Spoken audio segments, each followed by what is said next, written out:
नमस्कार और हमारे YouTube channel history through coins में आपका स्वागत है, जहां हम सिक्कों के माध्यम से इतिहास की रोचक कहानियां आपके सामने प्रस्तुत करते हैं। हर सिक्का अपने आप में इतिहास का एक जीवंत दस्तावेज होता है, जो हमें शासकों और साम्राज्यों की जानकारी ही नहीं देता, बल्कि उस समय की संस्कृति, कला और समाज का भी प्रतिबिंब दिखाता है। आज हम आपको इंडोनेशिया के सुमात्रा द्वीप पर स्थित एक ऐतिहासिक सुल्तानत की यात्रा पर ले जाने वाले हैं। पालेमबांग सुल्तानत और यहाँ के विशेष सिक्कों के बारे में जानेंगे। चलिए शुरू करते हैं एक बहुत ही अनोखे सिक्के से, जिसे वन पिडिस कहा जाता है, जो सुल्तान मोहम्मद बहाउद्दीन के शासनकाल में जारी किया गया था। एट पिडिस सिक्का अपनी आकृति और संरचना के लिए जाना जाता है। यह आमतौर पर टिन या मिश्र धातु से बना होता था, क्योंकि उस समय टिन पालेमबांग क्षेत्र में आसानी से उपलब्ध था। इस सिक्के पर अरबी लिपि में पत्थर की खुदाई की गई है, जिसमें सुल्तान मोहम्मद बहाउद्दीन का नाम अंकित है। सिक्के के दोनों पक्षों पर इस्लामी धार्मिक वाक्य लिखे गए हैं, जो सुल्तान के धार्मिक और राजनीतिक दृष्टिकोण को दर्शाते हैं। एट पिडिस सिक्का न केवल आर्थिक लेन देन का माध्यम था, बल्कि सुल्तान के अधिकार और पहचान का प्रतीक भी था। पालेमबांग सुल्तानत के शासनकाल में और भी कई प्रकार के सिक्के जारी किए गए।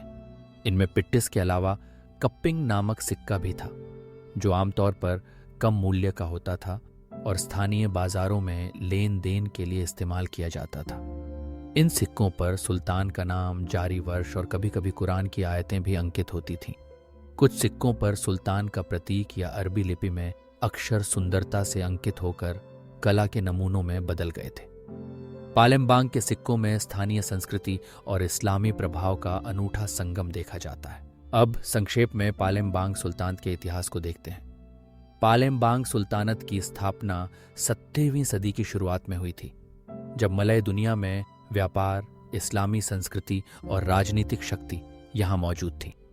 इस सुल्तानत को समुद्री व्यापार के लिए महत्वपूर्ण माना जाता है, क्योंकि पालेमबांग बंदरगाह मलक्का जलमार्ग के पास स्थित है, जो उस समय के सबसे व्यस्त समुद्री मार्गों में से एक था।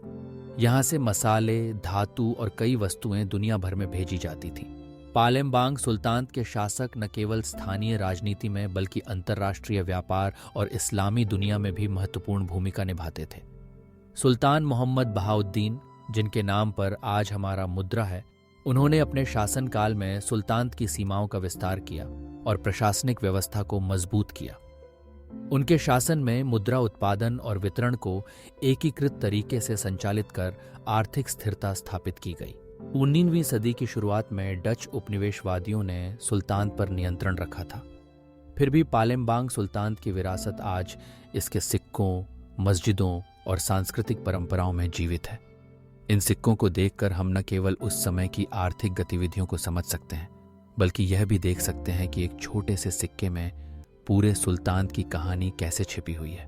तो दोस्तों, यह है पालेमबांग सुल्तानत की कहानी, इसके सिक्के और खासकर एट पिडिस सिक्के की रोचक कहानी।